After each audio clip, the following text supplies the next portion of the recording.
역사는 승리자의 기록이라고 합니다. 하지만 때로는 패배자의 비명이 역사의 가장 깊은 곳을 찌르기도 합니다.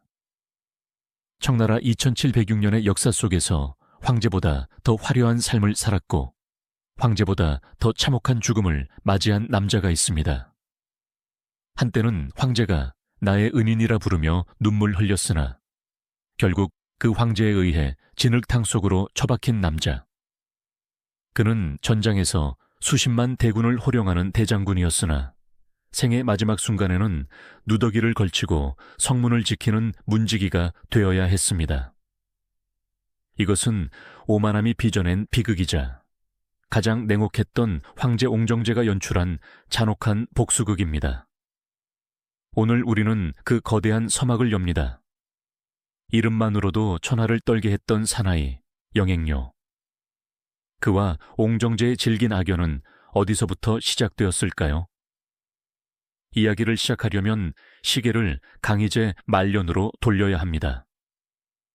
당시 청나라는 겉으로는 태평성대라 불렸지만 자금성 깊은 곳은 형제들이 서로의 목을 노리는 살육의 현장이었습니다.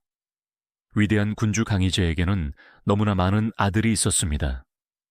그리고 그 아들들은 모두 너무 똑똑했습니다. 황태자가 폐위된 후 황좌를 둘러싼 9 황자들의 싸움, 역사에서 말하는 구자탈적이 시작되었습니다.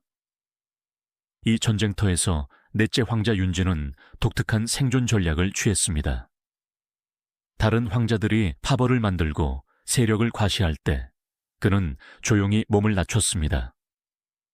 불경을 외우고 정원 가꾸기에 몰두하며 나는 권력에 관심이 없다는 연기를 완벽하게 수행했습니다. 이를 두고 도광양회, 즉 빛을 감추고 어둠 속에서 힘을 기른다라고 했습니다. 하지만 겉으로는 부처님 같은 미소를 짓고 있던 윤진에게도 물밑에서는 누구보다 날카로운 칼이 필요했습니다. 자신의 야망을 대신해 손에 피를 묻혀줄 충직하고 유능한 사냥개. 바로 그때 그의 눈에 들어온 인물이 있었습니다. 당시 젊고 야망에 불타던 관리, 영행료였습니다. 영행료는 한족 출신이었지만 그의 가문은 황실 직속 노비 계급인 포의 신분이었습니다. 그 중에서도 윤진이 관할하는 양백기 소속이었죠. 이것은 매우 중요한 사실입니다. 즉, 태생적으로 영행료는 윤진의 노비이자 가신일 수밖에 없는 운명이었습니다. 주인과 종, 이것이 그들의 첫 번째 관계였습니다. 하지만 운명은 이 관계를 기묘하게 비틀기 시작합니다. 윤진은 영행료의 재능을 단번에 꿰뚫어 보았습니다. 영행료는 붓을 들면 명문장이 쏟아지는 문인이었고 칼을 들면 적을 두려움에 떨게 하는 무장이었습니다. 문무를 겸비한 천재, 이것이 젊은 날의 영행료였습니다. 윤진은 자신의 신복인 영행료를 전략적 요충지인 서북부, 스촨 지역으로 보냅니다. 당시 서북부는 티베트와 몽골의 반란이 끊이지 않는 화약고였습니다. 하지만 윤진에게 서북부는 단순한 국경이 아니었습니다.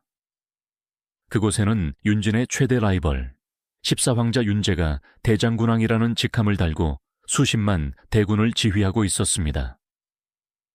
강희제가 가장 총애했던 아들이자 차기 황제 1순위로 꼽히던 윤제. 그가 궁원을 쥐고 있는 한 사황자 윤진의 황위 계승은 불가능에 가까웠습니다. 윤진은 영행료에게 밀명을 내립니다. 서북으로 가서 공을 세워라. 그리고 무엇보다 내 동생 윤제의 일거수일투족을 감시하라. 그가 군대를 돌려 자금성으로 징역하지 못하도록 네가 그 길목을 지켜야 한다. 영행료는 주인의 명령을 완벽하게 수행했습니다. 그는 스촨 총독이 되어 티베트의 소요 사태를 진압하며 군사적 명성을 쌓았습니다. 동시에 그는 보이지 않는 감옥의 간수처럼 14황자 윤제를 견제했습니다. 14황자가 식량을 요청하면 교묘하게 늦게 보내고 군수 물자를 통제하며 그를 서북부의 사막에 묶어두었습니다. 이 시기 영행요가 윤진에게 보낸 편지들은 눈물겨운 충성심으로 가득 차 있습니다. 주인님을 위해서라면 이 한몸 불지옥이라도 뛰어들겠습니다. 제 뼈를 갈아서라도 주인님의 대업을 돕겠습니다. 윤진 역시 답장을 통해 그를 격려했습니다. 하지만 그 격려 속에는 미묘한 뉘앙스가 섞이기 시작합니다. 윤진은 자신의 입지를 강화하기 위해 영행요의 여동생을 측복진으로 맞아들입니다. 그녀가 훗날 옹정제의 가장 사랑받는 여인, 연귀비가 되는 인물입니다. 이제 영행요는 단순한 가신이 아니었습니다. 주인의 처남이자 황실의 인척이 된 것입니다. 이 가족이라는 끈은 훗날 영행요가 착각에 빠지게 만드는 치명적인 독이 됩니다. 1722년 겨울, 자금성에 거대한 폭풍이 몰아칩니다. 61년을 재위했던 거인 강희제가 창춘원에서 눈을 감은 것입니다. 황궁은 공포에 휩싸였습니다. 누가 다음 황제인가? 유언장은 아직 공개되지 않았고 황자들의 사병들이 베이징 곳곳에 매복해 있었습니다. 이때 가장 큰 위협은 서북부에 있는 14황자 윤제였습니다. 그가 수십만 대군을 이끌고 베이징으로 회군한다면 사황자 윤지는 황위는커녕 목숨도 부지하기 힘들었습니다. 바로 이 결정적인 순간 영행요가 움직였습니다. 그는 스촨과 산시 지역의 모든 길목을 봉쇄했습니다. 14황자에게 가는 모든 정보를 차단하고 그의 군대가 움직이지 못하도록 물자 보급을 끊어버렸습니다. 사실상 14황자를 사막 한가운데 고립시킨 것입니다. 영행요의 철통 같은 봉쇄 덕분에 베이징의 사황자 윤지는 롱코도와 결탁하여 황궁을 장악하고 즉위를 선포할 수 있었습니다. 선왕의 유지를 받들어 사황자 윤진이 대통을 잇는다. 옹정제의 시대가 열린 것입니다. 그리고 이 즉위식의 1등 공신은 누가 뭐래도 서북의 사막에서 묵묵히 칼을 들고 서 있었던 영행요였습니다. 옹정제는 그것을 누구보다 잘 알고 있었습니다. 자신이 황제가 된 것은 영행요가 자신의 라이벌을 막아주었기 때문이라는 것을. 이것은 옹정제에게 있어 일종의 부채감이었습니다. 옹정제 즉위 직후 영행요에 대한 대우는 파격 그 자체였습니다. 옹정제는 의심이 많고 냉혹한 성격이었지만 네 사람에게는 간과 쓸개를 다 내어주는 듯한 모습을 보였습니다. 특히 영행요에게는 더욱 그랬습니다. 옹정제는 영행요를 베이징으로 불러들이는 대신 그에게 더 큰 권력을 주어 서북부로 돌려보냈습니다. 무원대장군, 14황자가 가졌던 그 직함을 그대로 영행요에게 준 것입니다. 이는 서북 사계, 성의 군사권과 행정권, 인사권까지 모두 포함하는 막강한 자리였습니다. 서북 지역에서는 황제의 말보다 영행요의 말이 법이었습니다. 옹정제가 영행요에게 보낸 편지들은 지금 읽어봐도 낯뜨거울 정도로 애정이 넘쳐납니다. 황제가 신에게 보낸 편지라고는 믿기지 않을 정도입니다. 짐이 너를 얼마나 아끼는지 하늘이 알고 땅이 안다. 너는 짐의 괜고요. 신복이다. 너와 나는 군신 관계를 넘어 마음이 통하는 벗이다. 그리고 결정적인 한마디. 경은 짐의 은인이다. 황제가 신하에게 은인이라고 말했습니다. 이것은 절대 권력자가 해서는 안 될 말이었습니다. 이 말을 들은 영행요의 마음속에서 겸손함은 사라지고 거대한 자만심에 싹이 트기 시작했습니다. 황제께서 나를 은인이라 하셨다. 내가 아니었으면 옹정제는 저 자리에 앉지 못했다. 그렇다면 나는 단순한 신하가 아니다. 나는 황제를 만든 사람이다. 영행요는 착각했습니다. 옹정제의 다정함은 정치적인 제스처였고 아직 불안한 황권을 지키기 위해 영행요라는 무력이 필요해서 베푼 립서비스였다는 사실을 말입니다. 옹정제는 영행료를 사랑한 것이 아니라 영행료가 가진 군대를 사랑했던 것입니다. 하지만 영행료는 이 달콤한 덫에 걸려들었습니다. 그는 서북에서 자신만의 왕국을 건설하기 시작했습니다. 그가 보내는 상소문의 문체는 점점 대담해졌고 조정 대신들을 대하는 태도는 오만해졌습니다. 옹정 원년, 옹정제의 통치 능력을 시험하는 대형 사건이 터집니다. 칭하이 지역의 몽골 왕족인 로부장단진이 대규모 반란을 일으킨 것입니다. 그는 옹정제의 정통성을 부정하며 서북부 전체를 집어삼키려 했습니다. 갓 즉위한 옹정제에게 이것은 절체절명의 위기였습니다. 만약 이 반란을 진압하지 못한다면 숨죽이고 있던 다른 형제들이 다시 일어날 명분을 주게 됩니다. 옹정제는 다시 한번 영행료에게 의지합니다. 영행료, 너만이 짐을 구할 수 있다. 가서 저 반역자들을 쓸어버려라. 영행료는 기다렸다는 듯 출정했습니다. 이때 보여준 영행료의 군사적 재능은 실로 경이로웠습니다.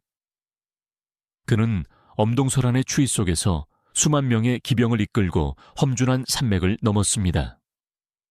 적들이 설마 이곳으로 올까라고 방심하는 틈을 타 기습 공격을 감행했습니다.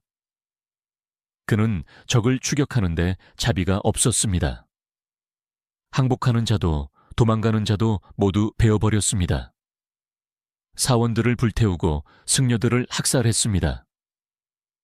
그의 칼이 지나간 자리에는 잿더미와 시체만이 남았습니다. 단 4개월. 보통 몇 년이 걸릴 대규모 반란을 영행료는 불과 4개월 만에 완벽하게 평정했습니다. 이것은 기적이었습니다. 청나라 조정은 환호했고 옹정제의 위신은 하늘을 찔렀습니다. 이 승리로 영행료는 청나라의 수호신, 전쟁의 신으로 불리게 되었습니다. 옹정제는 너무나 기쁜 나머지 영행료에게 1등공 자귀를 내리고 그의 아들을 부마로 삼겠다는 약속까지 합니다. 그러나 이 눈부신 승리의 날, 가장 큰 비극의 씨앗이 잉태되었습니다. 전쟁에서 돌아온 영행료의 눈빛은 달라져 있었습니다. 그는 더 이상 주인의 눈치를 보는 충직한 사냥개가 아니었습니다. 그는 피맛을 본 호랑이가 되어 있었습니다. 스스로 먹잇감을 사냥하고 스스로 숲의 왕이라 포효하는 호랑이 말입니다. 그는 생각했습니다.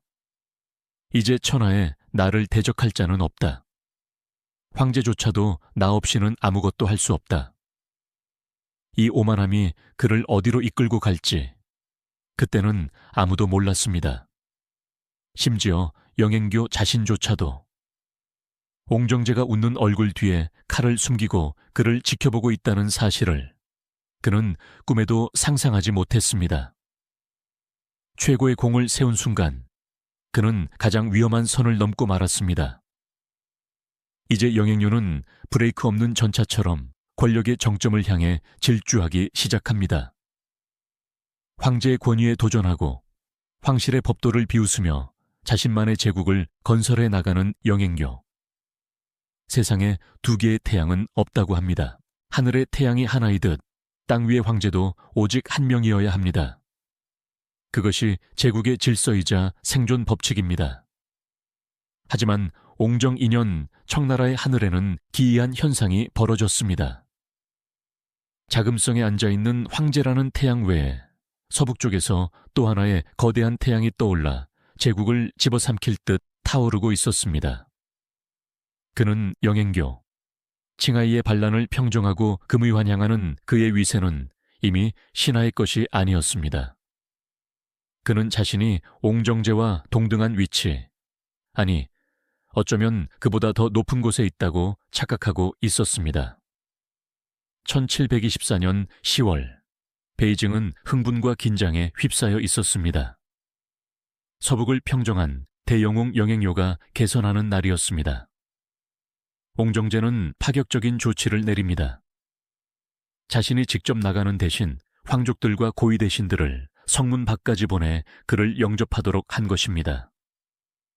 이 환영 인파 속에는 옹정제의 이복 동생인 황자들, 그리고 옹정제의 숙부뻘 되는 친왕들도 포함되어 있었습니다.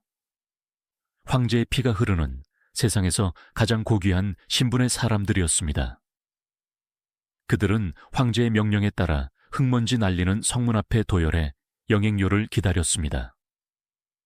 마침내 지평선 너머로 영행료의 모습이 드러났습니다.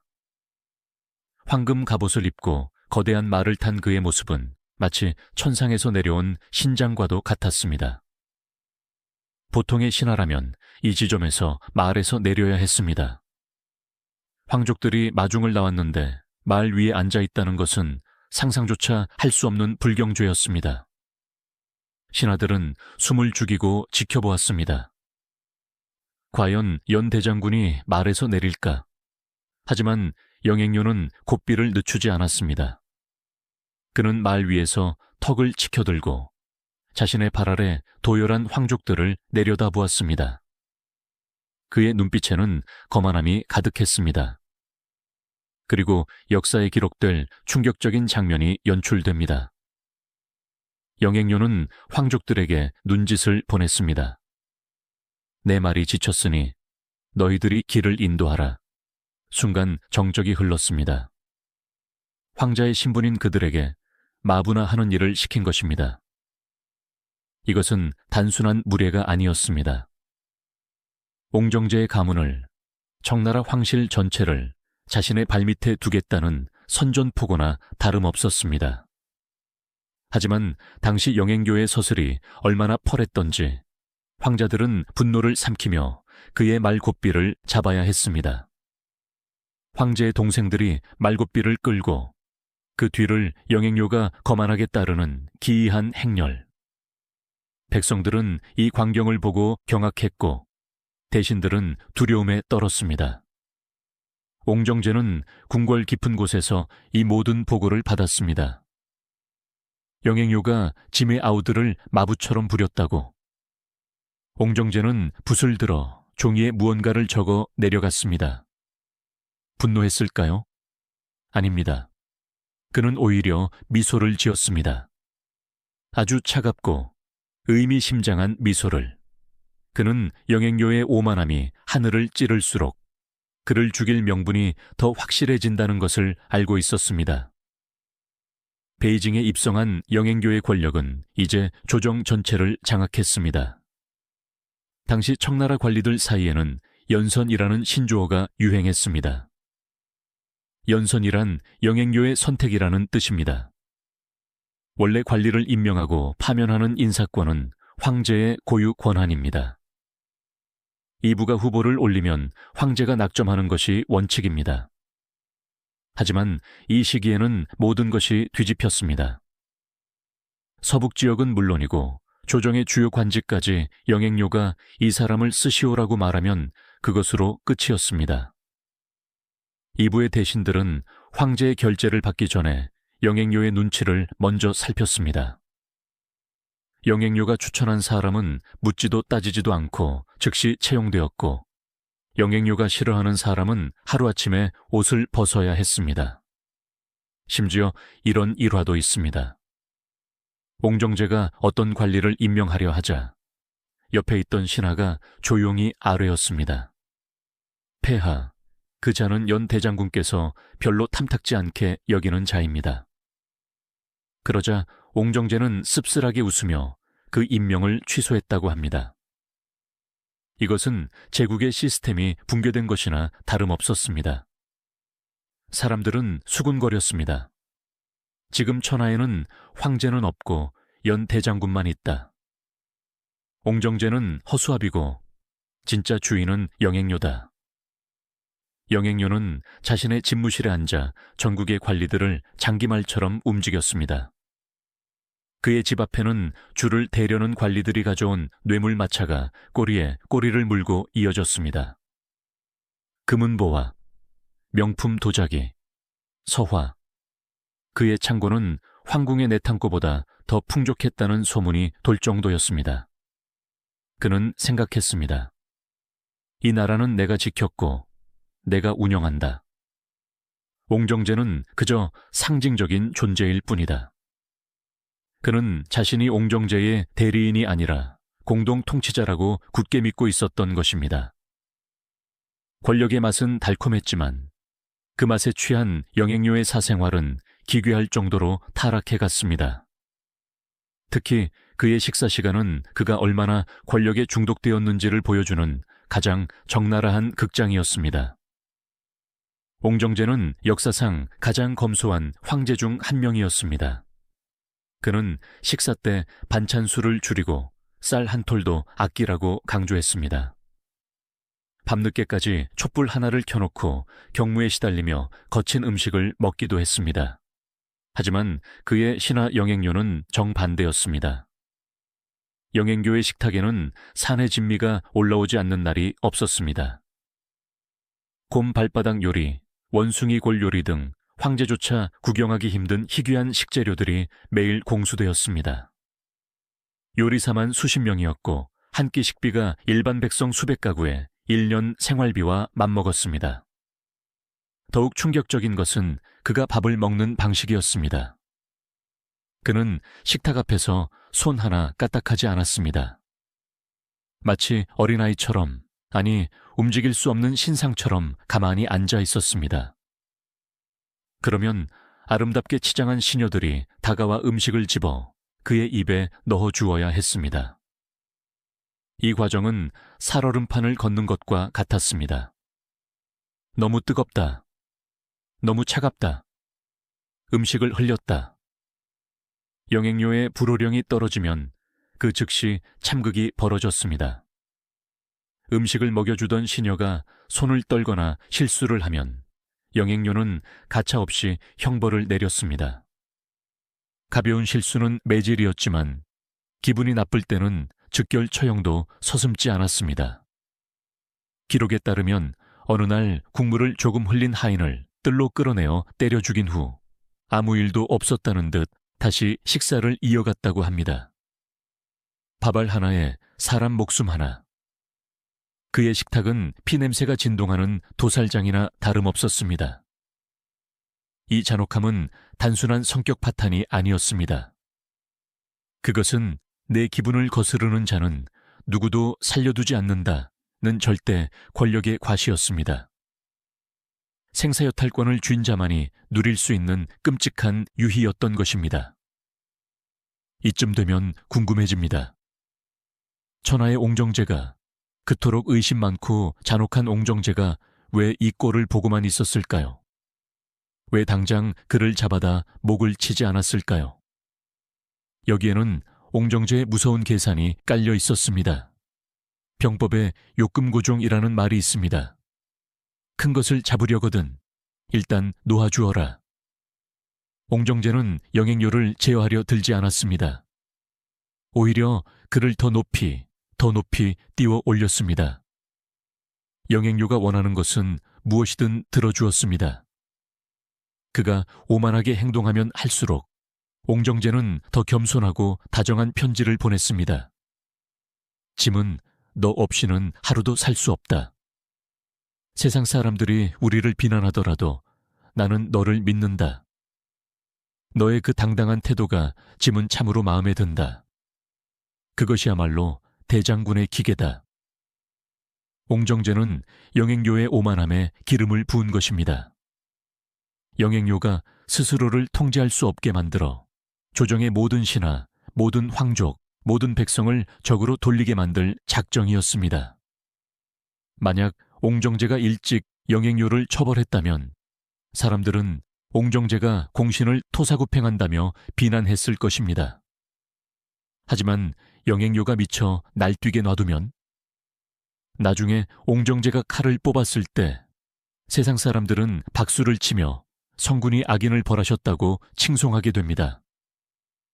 이것은 옹정제가 영행료에게 내린 마약과도 같았습니다. 영행료는 황제의 사랑이라는 마약에 취해 자신의 목에 칼날이 들어오고 있다는 사실조차 감지하지 못했습니다. 심지어 옹정제는 영행료에게 너의 아들들에게도 벼슬을 주겠다. 너의 병을 고칠 어의를 보내겠다며 과잉 친절을 베풀었습니다. 영행료는 이 모든 것을 자신의 능력에 대한 정당한 다혈라고 여겼습니다. 그는 옹정제를 친구라고 불렀지만 옹정제는 그를 살찐 돼지로 보고 있었습니다. 제사상에 올리기 위해 가장 잘 먹이고 가장 살찌우고 있었던 것입니다. 1725년 봄, 영원할 것 같았던 영행료의 권력에 미세한 균열이 생기기 시작합니다. 자연의 섭리처럼 달이 차면 기우는 법입니다. 첫 번째 징조는 하늘에서 나타났습니다. 옹정제 3년 하늘에 일월합벽 오성연주라는 상스러운 천문 현상이 나타났습니다. 신하들은 앞다투어 황제에게 축하의 표문을 올렸습니다. 영행료 역시 축하 표문을 올렸습니다. 그런데 여기서 치명적인 실수가 발생합니다. 그가 보낸 표문의 글씨가 평소와 달리 흘려쓴 듯 성의가 없었고 결정적으로 조건 석척이라는 선거를 석척 조건으로 잘못 적은 것입니다. 뜻은 통하지만 황제에게 올리는 글에서 이런 실수는 용납될 수 없었습니다. 평소 같으면 장군이 바빠서 실수했구나 하고 넘어갈 일이었습니다. 하지만 옹정제는 기다렸다는 듯 이 종이 한 장을 들고 표정을 바꿨습니다. 영행료가 이제는 마음이 해이해져 짐을 우습게 아는구나. 글자조차 제대로 쓰지 않고 짐을 조롱하다니. 황제의 목소리가 차갑게 변하는 순간 그동안 숨죽이고 있던 조정의 공기가 순식간에 얼어붙었습니다. 눈치 빠른 대신들은 감지했습니다. 바람의 방향이 바뀌었다. 사냥이 시작되었다. 그리고 때마침 영행료를 지켜주던 마지막 방패, 연귀비가 병으로 눕게 됩니다. 그녀는 오빠의 오만함을 걱정하며 시름시름 앓고 있었습니다. 그녀의 생명이 꺼져가는 것과 동시에 영행료의 운명에도 짙은 그림자가 드리우기 시작했습니다. 옹정제는 아직 칼을 뽑지 않았습니다. 그저 칼집을 만지작거렸을 뿐입니다. 하지만 그 소리만으로도 영행료의 제국은 흔들리기 시작했습니다. 가장 높은 곳에 올라간 자는 떨어질 때 가장 큰 고통을 겪는 법입니다. 옹정제는 이제 영행료를 그 높은 곳에서 밀어버릴 준비를 마쳤습니다. 글자 하나로 시작된 몰락. 하지만 그것은 핑계일 뿐. 진짜 이유는 90이 가지나 쌓여 있었습니다. 다음 편에서는 옹정제의 방역이 본격적으로 시작됩니다. 무원대장군의 갑옷이 벗겨지고 어떻게 그가 서서히 그리고 처참하게 무너져 내리는지 그 잔혹한 과정을 따라가 보겠습니다. 그리고 마침내 드러나는 성문지기의 굴욕, 그 비극의 현장으로 여러분을 안내하겠습니다. 사냥하러 가서 토끼를 다 잡으면 사냥개는 쓸모가 없어져 솥에 삶아진다. 고사성어 토사구팽의 뜻입니다. 권력의 세계에서 이보다 더 잔혹하고 정확한 진리는 없을 것입니다. 하늘을 찌를 듯했던 영행료의 위세. 하지만 그 위세는 사상 누각이었습니다. 옹정제는 이미 사냥을 끝냈습니다. 황권은 안정을 되찾았고 반란군은 사라졌습니다. 이제 남은 것은 주인을 물려고 으르렁거리는 덩치 큰 사냥개, 영행료를 처리하는 일뿐이었습니다. 어제까지만 해도 내 친구, 내 은인이라 불렀던 황제가 하루아침에 저승사자로 돌변합니다. 그 변화는 너무나 급작스럽고 냉혹해서 영행료조차 정신을 차릴 수 없었습니다. 운명의 1725년 4월, 영행료의 몰락은 칼이 아닌 붓끝에서 시작되었습니다. 앞서 언급했듯 영행료는 황제에게 올리는 상소문에서 사자선거의 순서를 바꾸어 쓰는 실수를 범했습니다. 아침부터 저녁까지 부지런히 일한다는 뜻의 조건 석척을 석척 조건으로 쓴 것입니다. 사실 뜻은 통합니다. 그리고 영행료 같은 무장에게 문법적 실수는 종종 있는 일이었습니다. 강희제 시절 같으면 장군이 전장에 오래 있어 그리 서툴구나 하고 웃어넘겼을 일입니다. 하지만 옹정제는 이 종이 한 장을 쥐고 조정이 떠나가라 호통을 쳤습니다. 이것은 실수가 아니다. 영행료가 평소에 짐을 얼마나 우습게 알았으면 황제에게 올리는 글조차 검토하지 않고 대충 휘갈겨 썼단 말인가. 이것은 불경이다. 이것은 내 대한 도전이다. 옹정제의 불호령이 떨어지자 조정의 공기는 순식간에 바뀌었습니다. 신하들은 본능적으로 깨달았습니다. 황제가 영행료를 버렸다. 그동안 영행료의 권세에 눌려 숨도 크게 쉬지 못했던 관리들이 이때다 싶어 공격을 시작했습니다. 어제의 아첨꾼들이 오늘의 고발자가 되었습니다. 폐하, 영행료가 지방 관리들에게 뇌물을 강요했습니다. 폐하, 영행료가 집에 황제만 쓸 수 있는 용문이 그릇을 쓰고 있습니다. 폐하, 영행료가 사병을 키우며 역모를 꾸미는 듯합니다.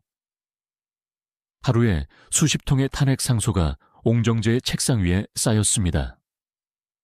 옹정제는 그 상소들을 보며 차가운 미소를 지었습니다. 자신이 원했던 그림이 완성되어 가고 있었으니까요. 그는 영행료를 직접 처벌하는 대신 신하들의 입을 빌려 그를 고립시키는 방식을 택했습니다. 옹정제의 첫 번째 조치는 영행교의 손발을 자르는 것이었습니다. 그는 즉시 칙령을 내려 영행료를 무원대장군직에서 해임했습니다. 서북 지역의 모든 군사 지휘권을 박탈한 것입니다. 이것은 영행교에게 사형 선고나 다름없었습니다. 군대가 없는 장군은 이빨 빠진 호랑이에 불과합니다. 옹정제는 그를 항저우 장군으로 임명했습니다. 항저우 장군, 이름은 장군이지만 실권은 없는 한직이었습니다. 무엇보다 중요한 것은 그의 근무지가 서북쪽 변경에서 동남쪽 항저우로 바뀌었다는 점입니다. 서북은 영행교의 텃밭이자 그의 신복들이 깔려있는 곳이었습니다. 반면 항저우는 옹정제 감시망이 촘촘한 곳이었습니다. 영행료는 억울함을 호소하며 황제를 아련하려 했지만 옹정제는 만나주지 않았습니다. 대신 차가운 정갈만을 보냈습니다. 짐은 너를 볼 면목이 없다. 너 스스로 내 죄를 알라. 베이징을 떠나 항저우로 가는 길, 영행료의 행렬은 초라하기 그지없었습니다. 불과 몇 달 전 황족들이 마중 나와 말고삐를 잡았던 그 길을 이제는 죄인처럼 쫓겨가고 있었습니다. 지나가는 관리들은 그를 보고도 모른 척 고개를 돌렸고 옛 부하들은 그와 눈을 마주치기를 두려워했습니다. 그는 여전히 자신이 옹정제의 특별한 친구라고 믿고 싶었을지 모릅니다. 황제께서 잠시 화가 나신 것이다. 내가 가서 빌면 용서해 주실 것이다. 하지만 그것은 헛된 희망이었습니다. 영행료가 항저우로 쫓겨난 그의 겨울, 그에게 또 하나의 비보가 날아듭니다. 그를 지켜주던 유일한 수호천사, 여동생 연귀비가 세상을 떠난 것입니다. 연귀비는 병약했지만 총명한 여인이었습니다. 그녀는 오빠의 오만함이 결국 가문을 멸망시킬 것임을 예감하고 있었습니다. 그녀는 죽기 직전까지 병상에서 황제에게 빌었습니다. 폐하, 제 오라비가 어리석어 죄를 지었습니다. 부디 목숨만은 살려주시옵소서. 옹정제는 그녀를 진심으로 사랑했습니다. 그녀가 살아있는 동안에는 차마 영행료를 죽일 수 없었습니다. 옹정제는 병든 그녀를 위로하기 위해 그녀를 황기비로 승격시켜 주기도 했습니다. 하지만 그녀가 눈을 감자 옹정제에게는 더 이상 거리낄 것이 없었습니다. 영행료와 옹정제를 이어주던 마지막 혈육의 끈이 끊어진 것입니다. 연귀비의 장례가 끝나자마자 옹정제의 공격은 더욱 노골적이고 잔인해졌습니다.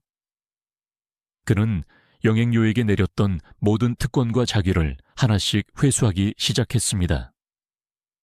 1등공 자기를 박탈한다. 태보 직함을 박탈한다.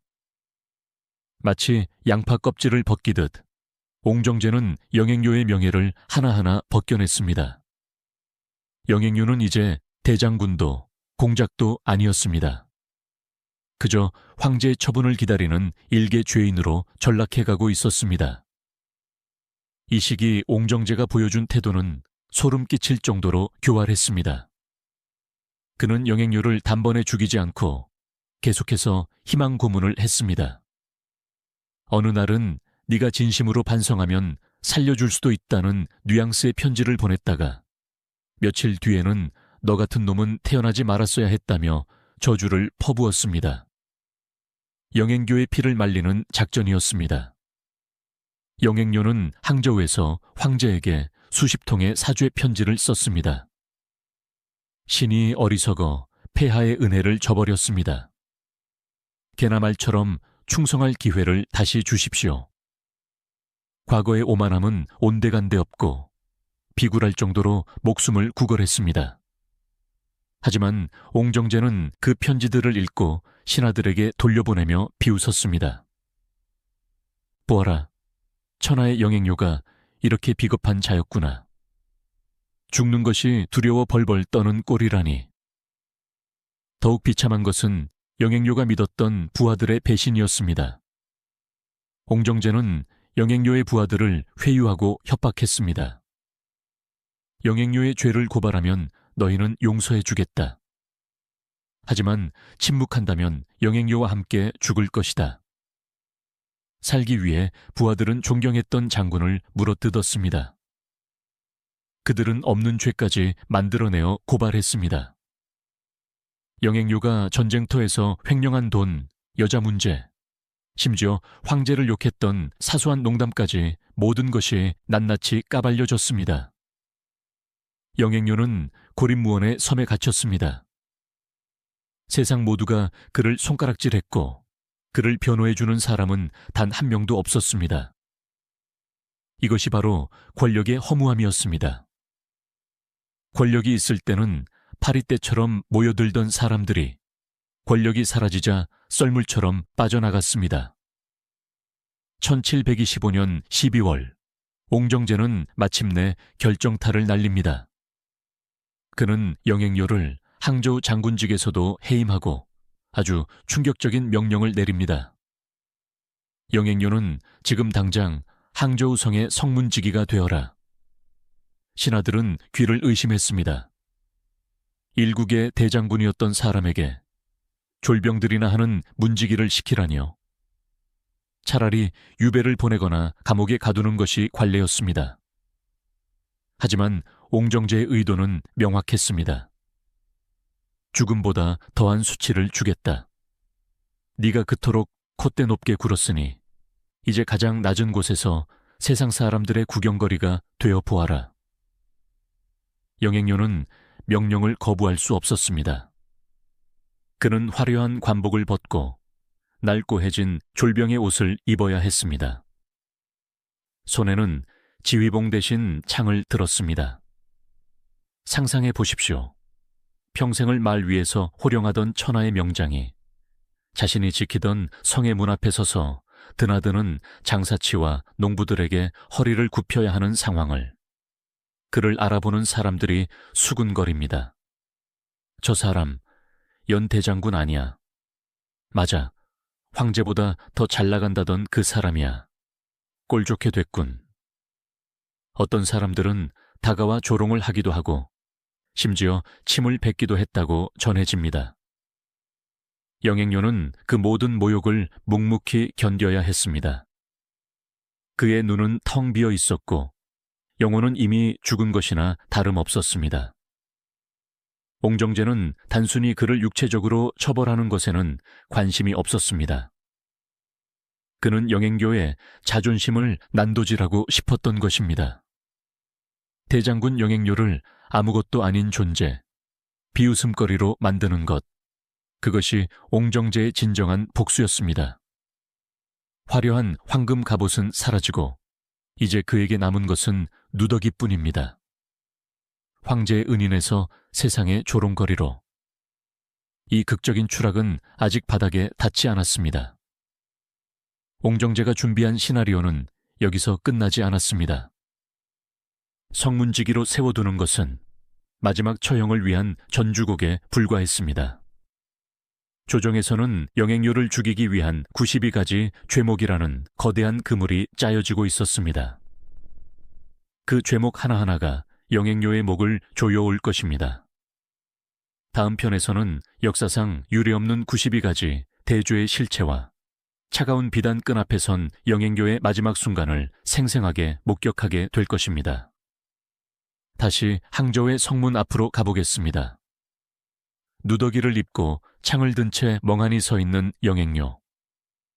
그의 육체는 성문 앞에 있었지만 그의 운명은 수천 리 떨어진 베이징 자금성 안에서 결정되고 있었습니다. 옹정제는 영행료를 성문지기로 세워둔 채 조정 대신들에게 명령을 내렸습니다. 영행료의 죄를 낱낱이 조사하여 보고하라. 이 명령은 마치 피냄새를 맡은 상어떼에게 먹잇감을 던져준 것과 같았습니다. 그동안 영행료에게 굽실거렸던 대신들, 영행료에게 뇌물을 바쳤던 관리들, 그리고 영행료를 시기했던 정적들이 모두 달려들었습니다. 그들은 자신의 결백을 증명하기 위해, 그리고 황제에게 충성심을 보이기 위해 영행료를 물어뜯어야만 했습니다. 그 결과 중국 역사상 유례를 찾기 힘든 어마어마한 죄목 리스트가 작성됩니다. 무려 92가지. 형부 대신들이 밤을 새워 작성한 영행료의 죄목은 그야말로 죄악의 백과사전이었습니다. 크게 4가지 카테고리로 분류된 이 죄목들은 영행료가 얼마나 황제처럼 행동했는지를 적나라하게 보여줍니다. 대역죄, 반역의 혐이 가장 무거운 죄입니다. 영행료가 직접적으로 황제가 되겠다고 말한 적은 없지만 그의 행동은 이미 황제였습니다. 그는 서북 지역에서 황제의 명령 없이 군대를 이동시켰고 황제만이 가질 수 있는 깃발을 사용했습니다.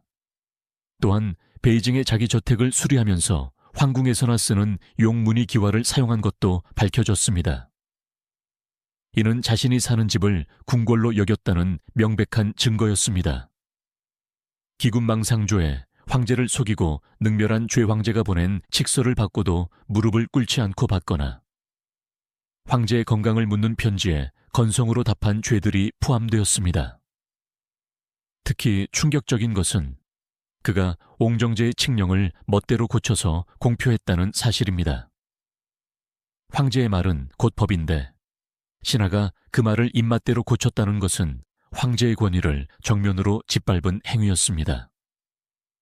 바로 무례죄, 신하의 도리를 넘은 오만함, 우리가 앞서 보았던 황제의 동생들에게 말고삐를 잡게 한 사건이 여기에 포함됩니다.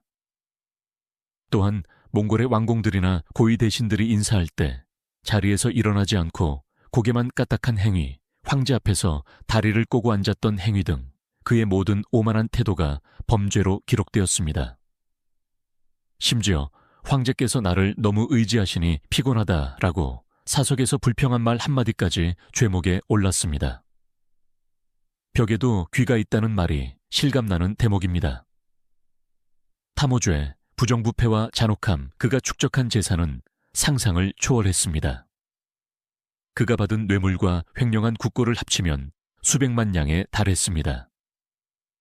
당시 청나라의 1년 재정이 약 3천만 냥이었으니 국가 예산의 10% 이상을 혼자 삼킨 셈입니다.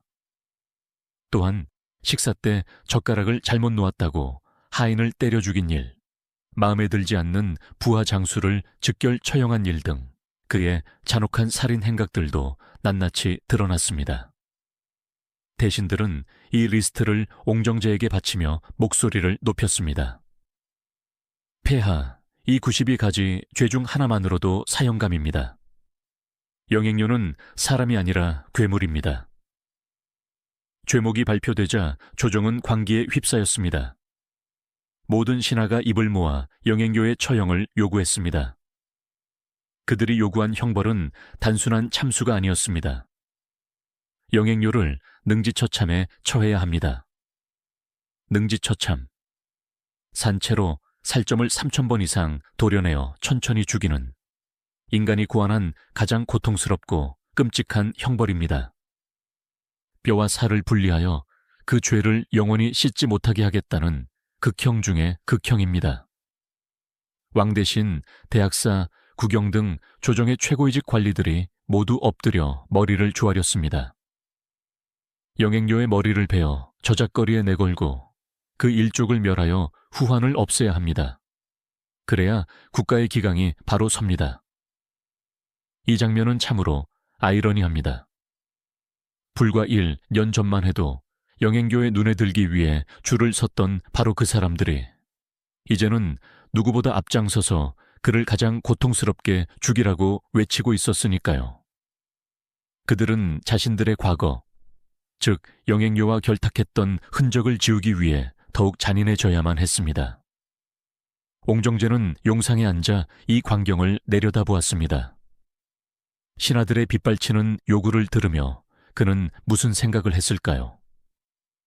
그래, 너희들이 내 손에 피를 묻히지 않게 해주는구나. 옹정제는 침묵했습니다. 바로 답을 내리지 않았습니다. 이 침묵은 신하들을 더욱 안달나게 만들었고 영행교에 대한 증오를 더욱 부추기는 결과를 낳았습니다. 옹정제는 딜레마에 빠진 척 연기했습니다.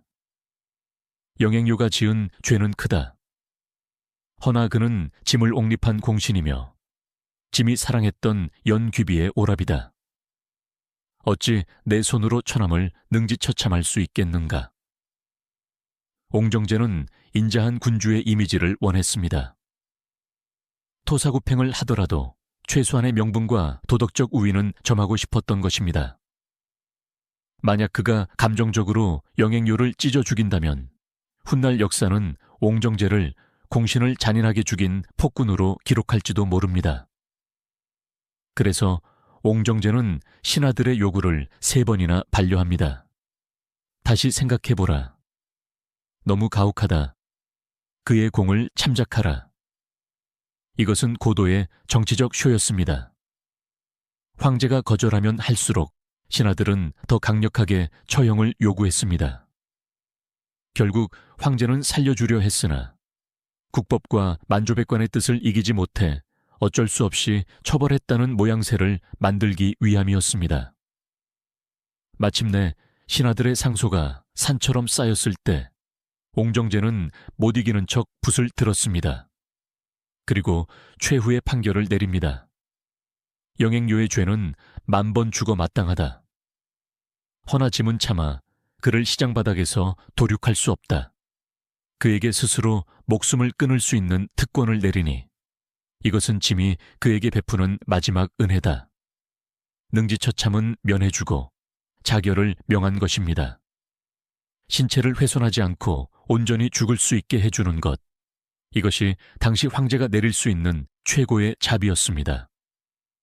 하지만 그 자비라는 단어 속에는 뼛속까지 시린 냉혹함이 숨어 있었습니다. 1726년 9월, 가을바람이 스산하게 불던 날, 베이징에서 출발한 황제의 칙사가 항저우에 도착했습니다.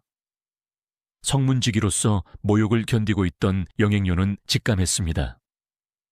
올 것이 왔구나. 그는 죄인의 신분으로 무릎을 꿇고 황제의 칙서를 받았습니다. 칙사가 가져온 물건은 단출했습니다. 황제의 칙서 한 통, 그리고 한 가닥의 하얀 비단끈. 그 비단끈의 의미는 명확했습니다. 목을 매라는 것입니다. 칼이나 독약보다 스스로 목을 조여 죽는 것이 그나마 명예로운 죽음으로 여겨졌기 때문입니다. 영행료는 떨리는 손으로 황제의 칙서를 펼쳤습니다. 그 안에는 옹정제의 마지막 목소리가 담겨 있었습니다. 영행료, 너는 듣거라. 너의 죄악이 하늘에 닿았고 백성들의 원망이 땅을 덮었다. 조정의 모든 대신이 너를 찢어 죽이라 하였으나 짐은 차마 그럴 수 없었다. 너는 서북의 공로를 믿고 방자하였고 짐을 친구라 부르며 군신의 의리를 저버렸다. 네가 저지른 92가지 죄를 보라. 네가 살아서 무엇을 더 바라겠느냐. 이제 너에게 자진을 명하노니 이 세상에서의 죄를 죽음으로 씻고 떠나라. 이것은 너와 나 사이에 옛정을 생각하여 베푸는 짐에 눈물겨운 배려임을 명심하라. 눈물겨운 배려. 이 구절을 읽는 영행료의 심정은 어땠을까요? 옹정제는 끝까지 자신을 도덕적인 군주로 포장했고 영행교에게는 배은망덕한 죄인이라는 낙인을 찍어 죽음으로 몰아넣었습니다. 영행료는 그제야 깨달았을 것입니다. 자신이 싸웠던 상대는 칭하이의 반란군이 아니라 바로 이 보이지 않는 황제의 거대한 손바닥이었다는 것을. 자신이 아무리 날뛰어도 결국은 부처님 손바닥 안에 손오공이었다는 사실을 말입니다. 칙사가 돌아가고 영행료는 감옥에 홀로 남겨졌습니다. 그에게 주어진 시간은 많지 않았습니다. 차가운 감옥 바닥에 앉아 그는 하얀 비단끈을 만지작거렸습니다. 주마등처럼 지난 날이 스쳐 지나갑니다. 젊은 날 사왕자 윤진을 위해 목숨을 걸고 서북을 누비던 시절, 칭하이의 반란군을 무찌르고 개선 장군이 되어 금의환영하던 그 영광의 순간, 황제의 동생들을 발 아래 두고 세상을 다 가진 듯 웃었던 그 오만했던 날들, 그리고 누더기를 입고 성문 앞에서 침 뱉음을 당하던 굴욕의 시간들, 그 모든 것이 일장춘몽, 한바탕 봄꿈이었습니다. 나는 무엇을 위해 그토록 높이 올라가려 했는가? 황제는 나를 친구라 했으나 나는 그저 사냥개였을 뿐인가? 그는 아마도 여동생 연귀비를 떠올렸을 것입니다. 오라버니, 제발 멈추세요. 겸손하세요라며 눈물 흘리던 그녀의 충고를 듣지 않았던 것을 뼈저리게 후회했을 것입니다.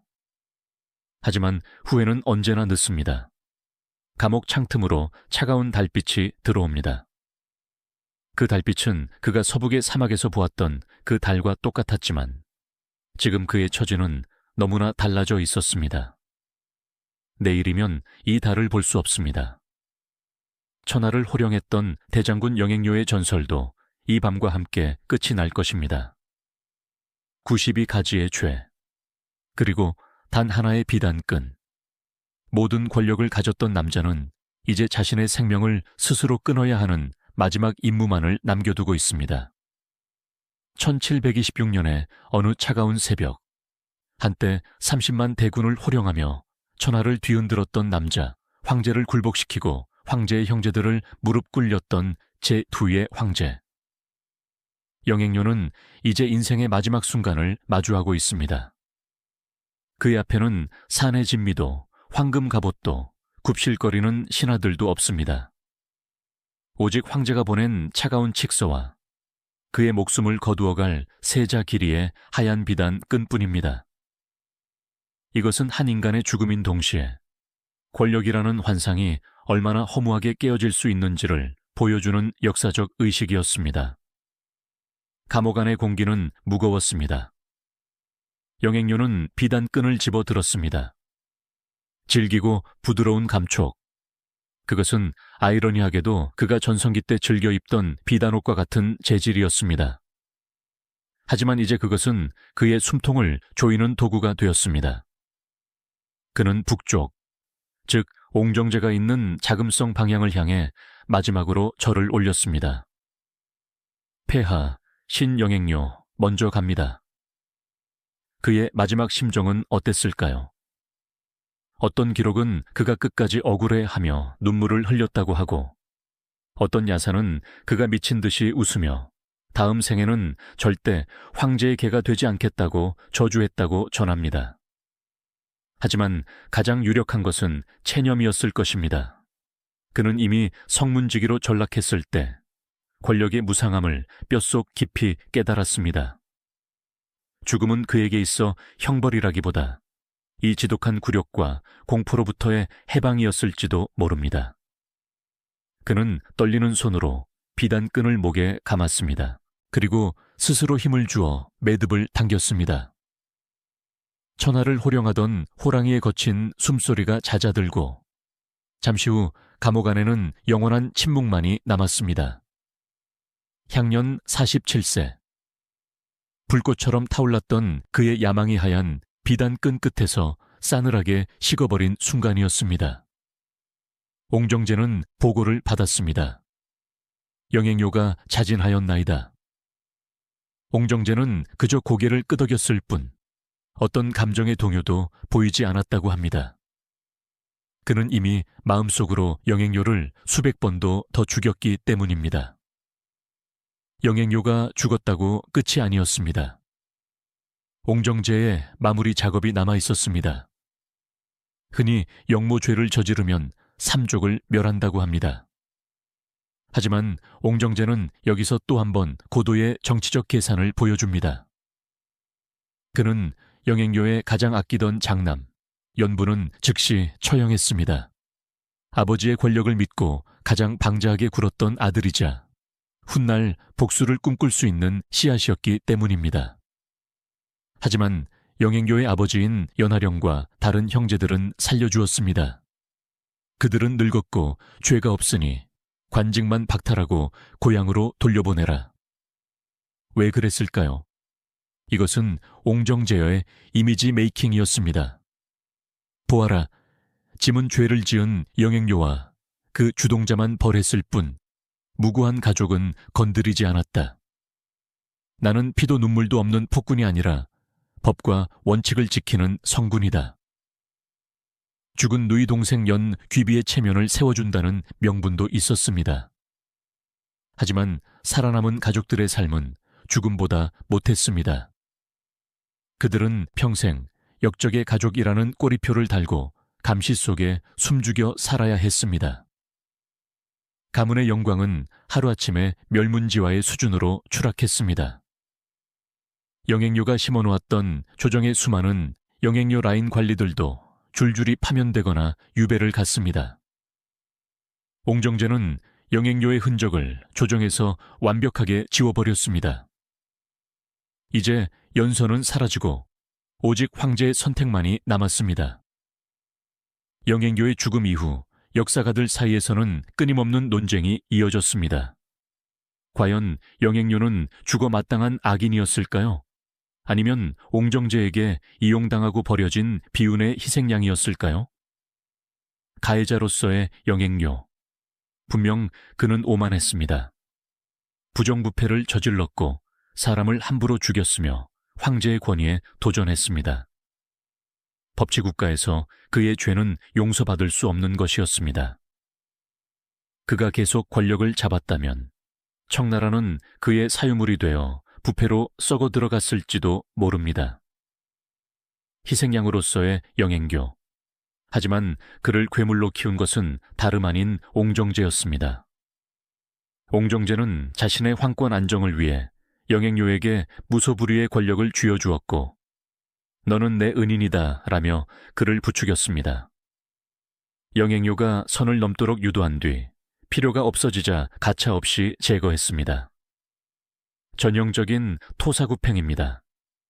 결국 그는 시스템의 결함이 낳은 괴물이자 절대 권력의 비정한 속성이 만든 희생양이었습니다. 황제라는 유일신 체제에서 이인자의 존재는 그 자체로 죄악이 될 수밖에 없었던 것입니다. 영행교의 숙청은 단순한 개인의 몰락을 넘어 청나라 역사의 중요한 분기점이 되었습니다.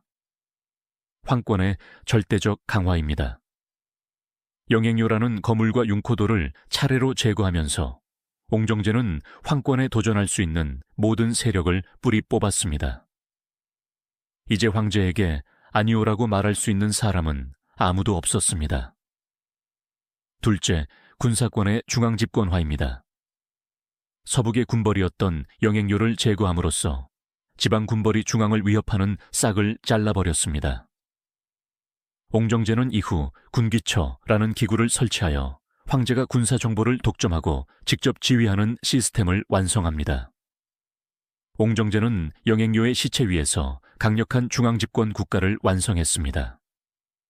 그리고 그 토대 위에서 그의 아들 걸륭제 시대의 화려한 전성기가 꼽힐 수 있었습니다.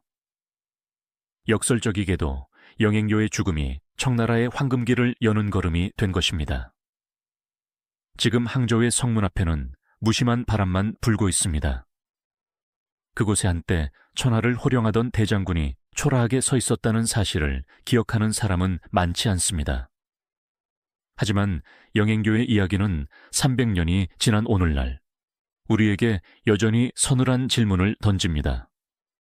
당신이 가진 권력, 당신이 가진 성공은 영원한가? 당신은 주인가? 아니면 언제든 대체될 수 있는 도구인가? 영행료는 자신이 친구라고 믿었습니다. 하지만 권력의 세계에 친구는 없었습니다. 그는 자신이 불가침의 존재라고 믿었습니다. 하지만 세상에 무너지지 않는 성은 없었습니다. 그의 삶은 인간의 욕망이 얼마나 끝없이 치솟을 수 있는지, 그리고 그 추락이 얼마나 비참할 수 있는지를 보여주는 가장 극적인 교과서입니다. 옹정제가 영행료에게 선물한 것은 92가지의 죄목이 아니었습니다. 그것은 자신의 분수를 알라는 피로 쓴 교훈이었습니다. 하늘 높은 줄 모르고 날아올랐으나 태양에 너무 가까이 다가가 날개가 타버린 이카루스. 청나라의 이카루스 영행료는 그렇게 역사 속으로 사라졌습니다. 하지만 그의 이야기는 사라지지 않았습니다. 권력에 취해 비틀거리는 누군가가 나타날 때마다 역사는 영행교의 이름을 불러내어 조용히 경고할 것입니다. 기억하라. 가장 높은 곳이 가장 위험한 벼랑 끝이다.